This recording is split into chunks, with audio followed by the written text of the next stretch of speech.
Okay, good evening, good morning, and good afternoon para sa lahat.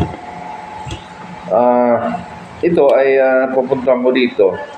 Marami pa rin kasing katanungan sa akin patungkol sa patungkol ito sa claims ng mga pensioner na hanggang ngayon hindi pa nila natatanggap since 2017. Anong year na ngayon? 2004 o 24, what I mean.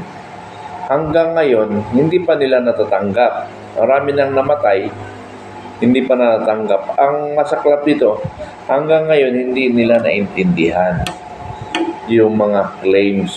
So, ididetalye ko ididetalye natin. So, yung sinasabi natin na monies or differential, yan ay differential na nag-increase mula kay President Erap, sumunod kay GMA, sumunod kay Pinoy.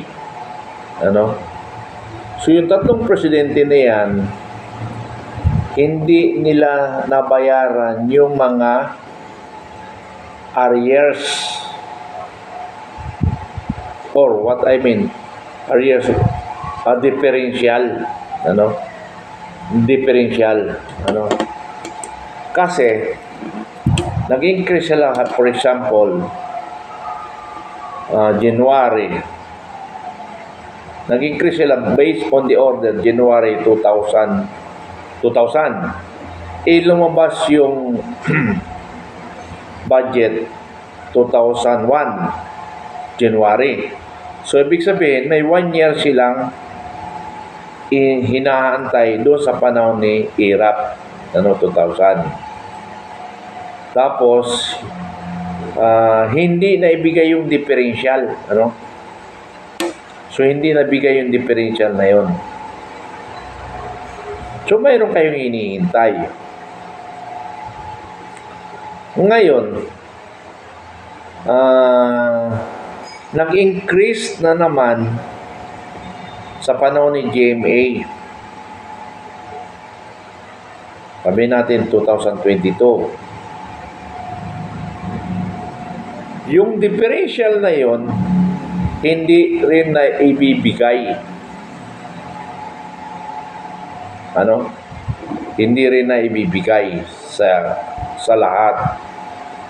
Pagdating kay Pinoy nag-increase, hindi rin na nabibigay nila yung napag-iwanan. Napag-iwanan. So, ibig sabihin, nagkakaroon siya ng accrued claims from 2000 to 2012. So, ibig sabihin, pag nag-retired ka ng 1930 at buhay ka pa hanggang 2013, ibig sabihin, may 12 years kang differential. Kung nag-retired ka 1999, didetalye natin 1999, at buhay ka pa ng 2013, so mayroon kang differential na 12 years. Kung nag-retired ka 2005, at buhay ka pa ng 2013, may differential ka na from 2005 to 12, so meaning 7 years. So, ganun yon ang competition. Doon sa nabanggit kayo, namatay pala kayo. Namatay pala kayo above 2013. So, ibig sabihin, yung competition ko na yon, ang misis nyo ang tatanggap dyan sa pera na yan. Yung misis, yung nanay. Ngayon namatay yung nanay na hindi pa natatanggap yung pera. So, ang tatanggap niyan ay anak, kapatid. Kaya tinawag nilang munis, pamana ng inyong ama o kapatid. Ganun yun. Kasi mayroon mga sundalo na babae, tapos ang asawa niya, sibilyan. So, ganun lang yun. Walang pinagkaiba. Ngayon, para sundalo, di para sila may differential. Depende doon sa pag-retard nila. So, ganun yan. Ngayon, yung pera na yun na differential ng 12 years, walang nagpundo na presidente. Only President Duterte ang nag-release sa 3 presidente. Nilanan niya ng pera na hindi na nabibigay, na nakalimutan na ng mga pensioner. Ngayon, dahil nga mahal na mahal ni Duterte ang sundalo, nag-release siya ng 18 billion. 18 billion. Yung 18 billion na yon, nirelease noong 2017, June. Ang dami doon nakatanggap, mga senior officers and other retired. Sa widows yata, hindi yata nabigyan.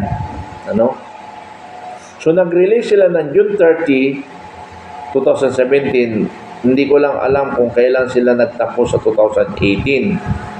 So, hinabol natin yung pera na yan, 2021. Ako na nga yung naghabol dyan. Kasi walang naghahabol. Una siguro natakot, pangalawa siguro hindi nila alam. Ako lang ang nag-open niya, nagbukas na may pera pa kayo. Although mga iba, pa ilan-ilan lang, binuksan ko na mayroon pa pala kayong perang i-claim. Kaya marami nang naghahunting sa akin na imbis na saving na yung 4.9 billion, mapipilitan silang ilabas kasi nasilip nyo. Kung magreklamo kayo, kailangan talaga magreklamo kayo. Bakit? Sayang lang yung Batas Republic Act 11032 na ang ibig sabihin nun, dapat mapabilis ng trabaho ng gobyerno. Within 15 days, dapat yung mga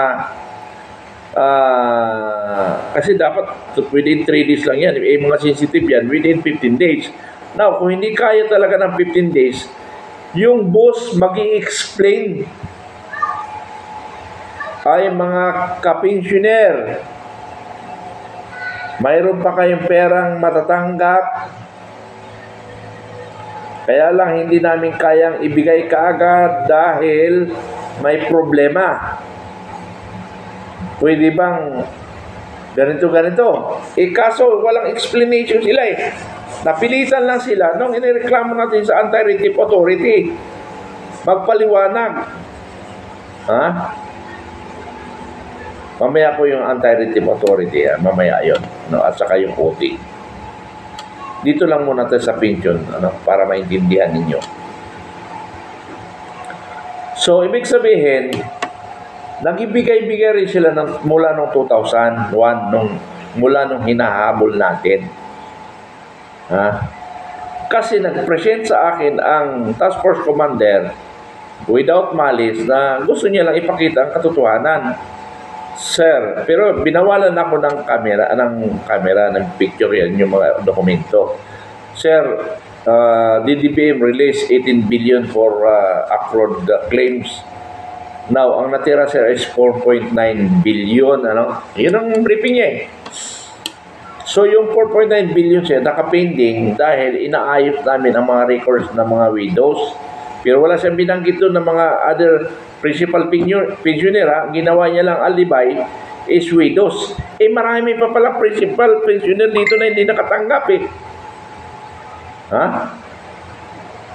Marami pa pala hindi nakatanggap dito. Okay. So, pinaliwanag niya. So, ano tira sir? 4.9. So, hinihintay namin ang MOA namin sa PSA. Nung lumabas na yung MOA sa PSA, sa Anti-Retif Authority na hinihintay nila. Hindi yata natuloy sa Anti-Retif Authority. Hindi ko lang malaman kung bakit. Kasi nakausap ko yan si Yosek General Kita na hindi natuloy daw yung MOA.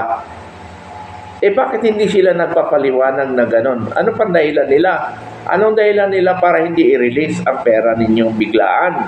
Nag-release sila, ta 10-10, 100. Sabi nga nung major dyan abutin daw ng 10 years i-release yung 4.9 billion.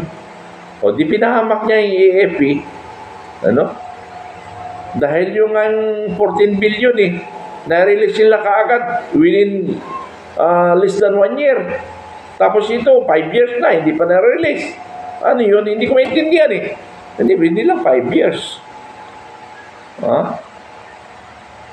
Mga 7 years na mag-7 taon na Ano? Yun yung hindi ko maintindihan. So yun yung claims ninyo na tinatawag munis pagka namatay yung principal pensioner. Pero kung buhay pang principal pensioner, kayo ang tatanggap niyan. Bibigyan ko ng idea kayo although narinig ko iba, pero ito concrete na ebidensya ko. Yung isang retired general, nag-retire 2010,